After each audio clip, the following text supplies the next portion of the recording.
We just line up their story and we say, okay, what parts of this don't fit that person? And for young guys, I always say, you in 20 years is your goal. That's your role model. That's your person. That's the one that's not going to let you down, but you also have to earn becoming him. Welcome to the High Voltage Business Builders, a show where we interview people committed to making their next million through passive income using real estate, brokering, e-commerce, and beyond. If you're a passionate business builder yourself, visit voltageb2b.com to get in touch now. All right, so we were just having a great conversation and I realized we hadn't hit the record button. So I've hit the record button and here we are. Kyree, welcome to the call. Thank you, man. I appreciate it. It's good to have you here. So we were just jamming about snow and sickness and mountains and not having snow or being in the snow. And keep talking me through your background. Let's go back and talk a little bit about you here in the first few minutes so people can get an invite to understand who you are. Yeah. So I'm from Northern California. I grew up about 45 minutes outside of San Francisco. I played Division I football in college. I played college in Idaho, the University of Idaho. And then I live in Arizona now. So I started my marketing company 2015 in November. Moved down here beginning of 2016 with my old business partner and never looked back. Now, how far is north of San Fran? Because I grew up in the Southern Oregon Valley, like just above the border. So where we consider north of San Fran could be in the middle of the woods area of northern. Yeah.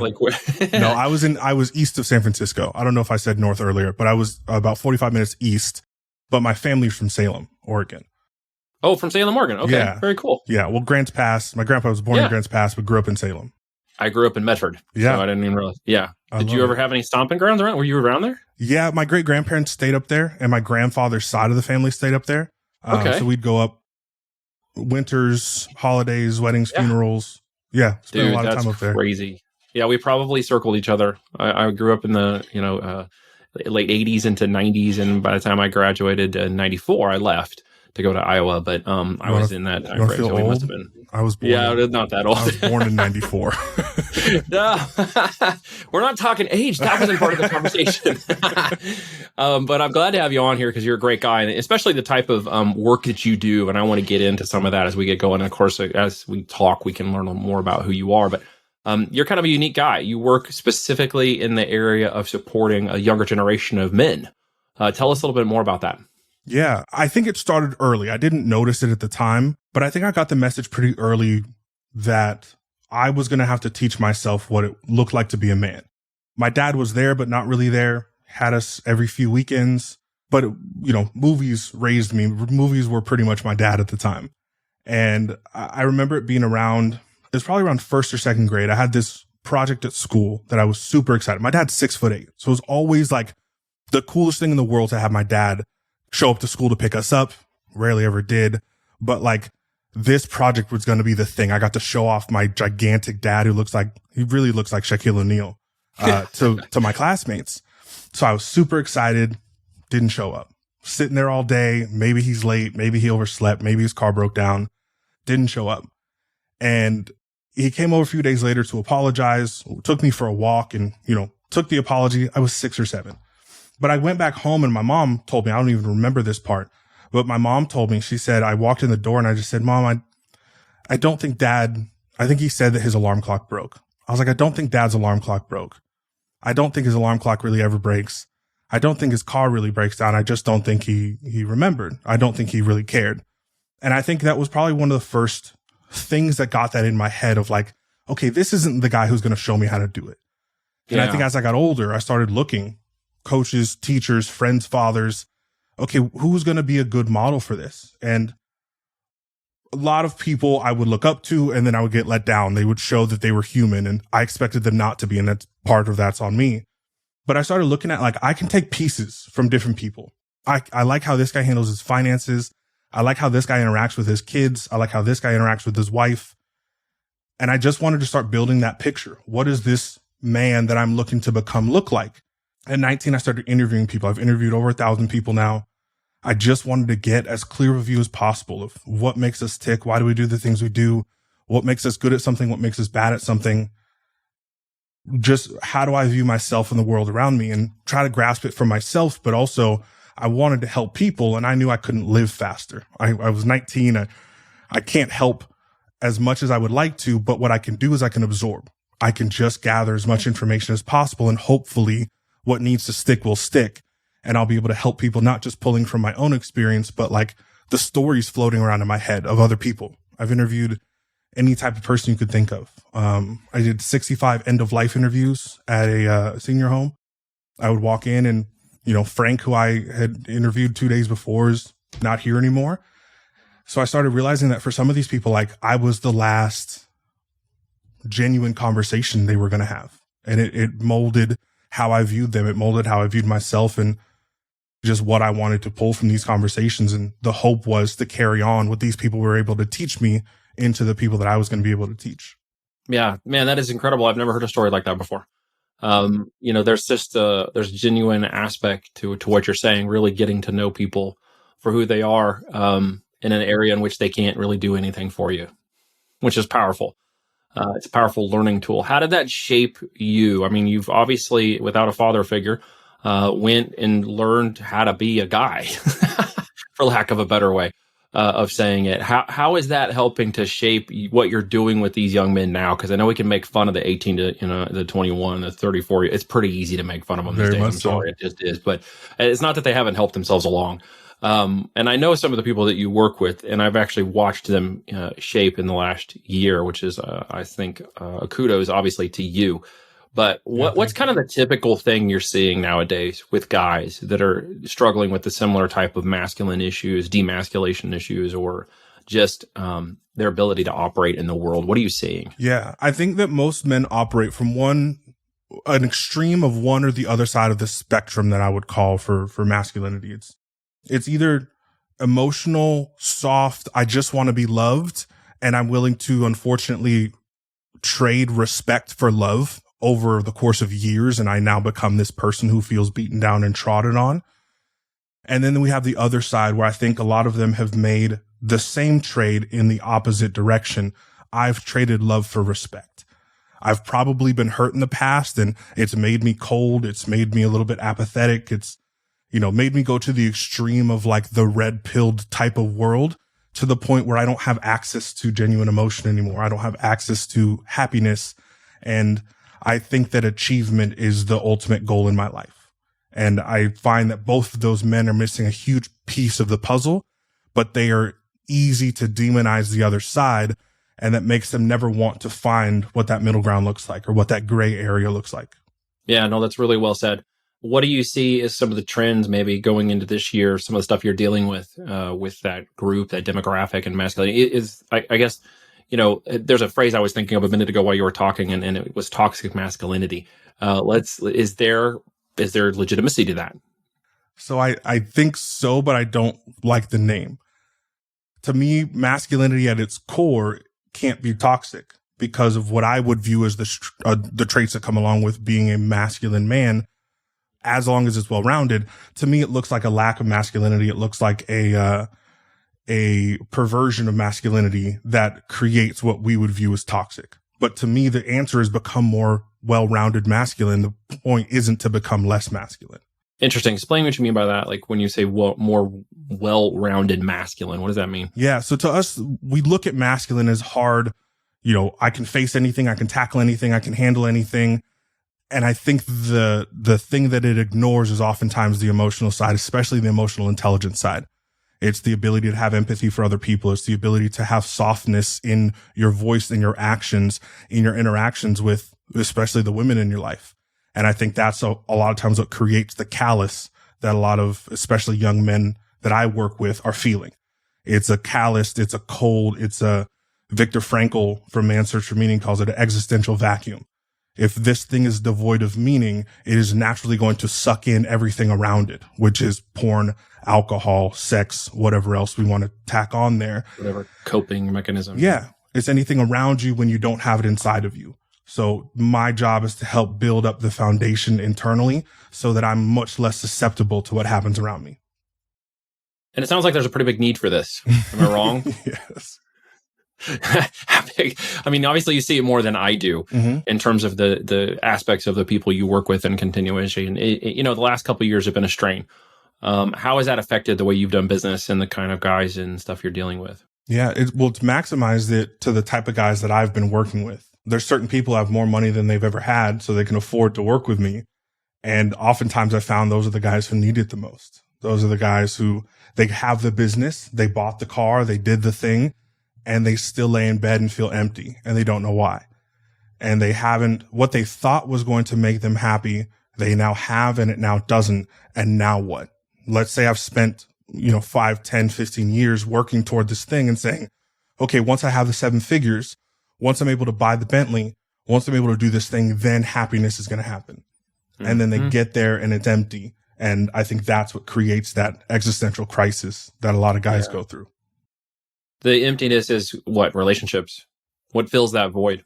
Oh, I think it starts off with yourself. So I think we can only give to other people as deeply as we feel the thing for ourselves. Same thing for love, for empathy, for anything else, for understanding. I can't love you more than I love myself. I'm incapable of doing that.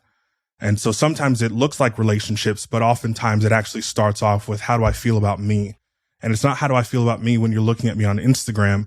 It's how do I feel about me when I'm laying in bed alone at night, when I don't have the distraction and I'm just left with my thoughts. Yeah, that's powerful. Now, as a dad of a daughter, how has that changed your perception? Has it changed your viewpoints? Has it changed your thinking? Is it adjusting? How is it dealing with a new daughter? It's insane. I would say the best way to put it is it's put a new film or a lens over how I look at everything.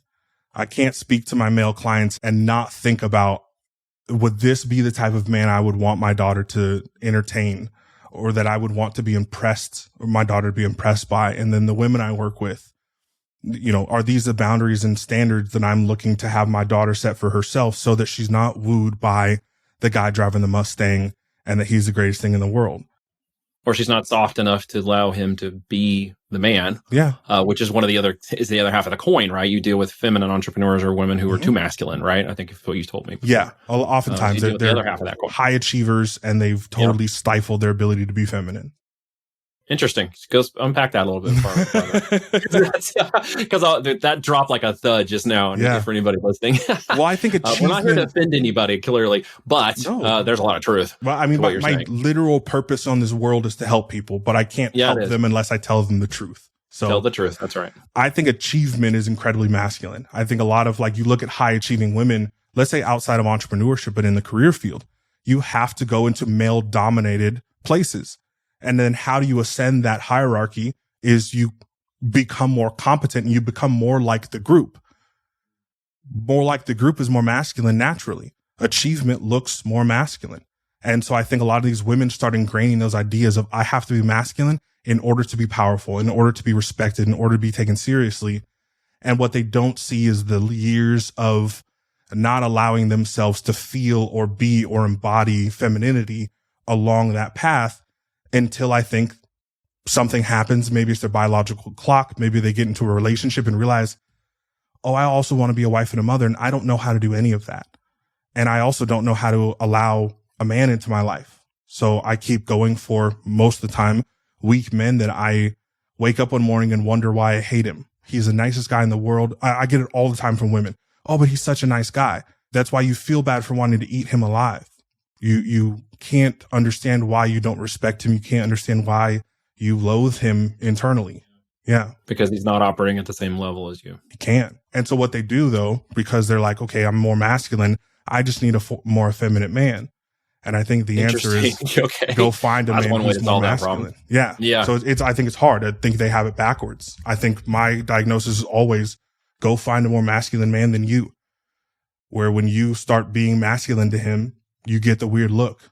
You get the, what are we doing? And I think I respect that because it's balance of power. I get it, right? After being married for 15 years now, there's been a balance of power shift in our house. I have 5 women in my house. So the balance of power has shifted me in some degree.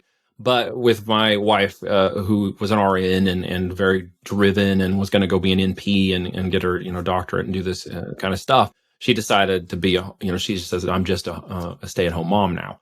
But we have changed that role and shifted willingly together, allowing me to take the stronger lead role in the family and the financial lead role and the provider lead role while she's the CEO of the household. Like whatever she needs, whatever the kids want, whatever school books, whatever's providing for the house, I just pay for the credit card bills, right? Because she manages it. She's trustworthy and she does what she needs to do. I find that to be not the normal. I find that to be a standard of imbalance in our culture. What do you say about that? I think when I look at like masculine, let's call it masculine, feminine dynamics without getting super, woo woo spirituality into it. But I think that there is an energy that we naturally carry. We both have both. We all have masculine and feminine, but you always have something that leads. And I think the masculine is supposed to provide and the feminine is supposed to amplify. And so when I bring home money, when I bring home whatever we have from the outside world, she gets to now amplify that. If I buy my house, she gets to make it my home. When I bring home money, she gets to create our life with what I'm bringing home. And I think the job is to amplify. I think the job is for me to provide and for her to amplify. This is also on the other side of the table. When I hear men, I hear a lot of men's podcasts going to women. What do you bring to the table? If I provide the money, if I provide this, what do you bring to the table? And I'm like, not a great start to the combo. That's a man who's never thought of this. That's a man who believes that she needs to bring something extra to the table that you don't have. What you're doing is you're uncovering your deficiencies that you may not even recognize. Your weaknesses. No doubt about it. Yeah. That isn't going to bring genuine love and compassion in a relationship. Never. I don't need her to bring anything to the table. I need her to bring her. Her bringing her and the best of her makes my family work. How much is this driven by some kind of narrative? Like when you break it down and get away from some of the things maybe they're ingrained in, do you pull them out of the world? Like how far do you break them back before they get to be rebuilt? Because it's almost like a training camp. You're basically kind of breaking them down and building them back up. Am I wrong? I have to break down your reality first. So we start focusing on the stories you've told yourself. So as I listen to my clients and as they're talking to me, I start compiling the stories that they're telling themselves that don't serve the person they tell me they want to be. So our first session is an analysis of yourself. And at the end of it, you come to a very difficult realization about yourself that I purposely put it in there. It's practice one of my mentors did with me. And I think once we are able to say, this is who you say you want to be. My job now is not to make you a copy of me, which is what I think most coaches are doing. My job is to make you more of this thing that you tell me you want to be. And so we just line up their story and we say, okay, what parts of this don't fit that person? And for young guys, I always say, you in 20 years is your goal. That's your role model. That's your person. That's the one that's not going to let you down, but you also have to earn becoming him. And so let's line up these random things in your life, or that podcast you listened to, or that book you read, or that red pill thing that you did. Does that serve who you're looking to become and what you're looking to have in your life? And if the answer is no, change the story. And we start rewriting the narrative. That's amazing. And I appreciate what you're doing on so many levels. As a guy who obviously tried to learn how to become a dad, frankly, as I'm hearing you talk, and without that male response and learning what, positive masculinity looks like. As a dad with daughters, it's good to hear that there are other people out there who are training men to become good men. It's one of the things I worry about, quite honestly, with my daughters as I look into the world. Who are they going to marry? What kind of men are going to be left that will lead, right? Lead with positive energy and not just masculine force, or they won't be simply turned into the full masculinity men who have no empathy and compassion for them as women. It's a balance, and I appreciate guys like you that are out there doing that. Because you're training a generation of people, I think, to be balanced, right? Thank you. It's crazy now for me to look at, I change my clients with my words, but I can't mold my daughter with my words. Now, they may play a part, but my actions are going to show her what to expect from another man by how I treat her, by how I treat my fiance, my female clients, the women around us in the world. I have to just be a walking representation of what you should expect later on in your life. And it's a humbling thing. It's a deep responsibility, but it doesn't feel negatively obligatory. It feels like this is what I'm supposed to do. Yeah. Well, man, as a man of a household leading a bunch of women, as it turns out, it's because that was my lot in life, which is cool because as I look back on it now, and I've prayed once upon a time to be surrounded by beautiful women. I just wasn't very specific as to when that would occur in my life, but it has occurred now. And now I realize that's how I was always meant to be. Mm-hmm. That's how I was engineered. That's how I was built. And it's okay. People don't always want to accept certain, I guess alignments with their life. You can call it spirituality or godliness. You can call it, whatever you want. And we tend to want to fight those things, I think. And what you're trying to do is get people out of their own way and to just accept that there's a goodness in who they are and that they can become better than where they are now. And they can stop listening to the lies in their heads and in other places. And that's extremely powerful what you're doing, Kyree. So how do people get a hold of you, my friend? If they want to learn, if they're in that demographic, if you're feeling beat down by the world and you want to learn how to become a stronger man in this world, how do they get hold of you? My Facebook, if they're connected with you, they can find me, Kyree Oliver, on your Facebook. My Instagram is just at Kyree, Kyree. Facebook's where I post most of my content. I'm kind of on Instagram. I'm getting onto Twitter. I just had a call with the guy who's running my Twitter yesterday. I think it's just at Kyree Oliver as well. So any platform, questions, shoot me a message. If you send me a friend request, shoot me a message, because otherwise I won't look at it. Well, I thank you for coming on today and sharing that information, and I hope my listeners enjoyed it as well. And I just appreciate you so much for what you're doing, brother. Thank you again, man. I appreciate it. If you like this episode, please share it with people you think will enjoy it as well. Thank you for listening, and be sure to tune in next week for a brand new episode of High Voltage Business Builders.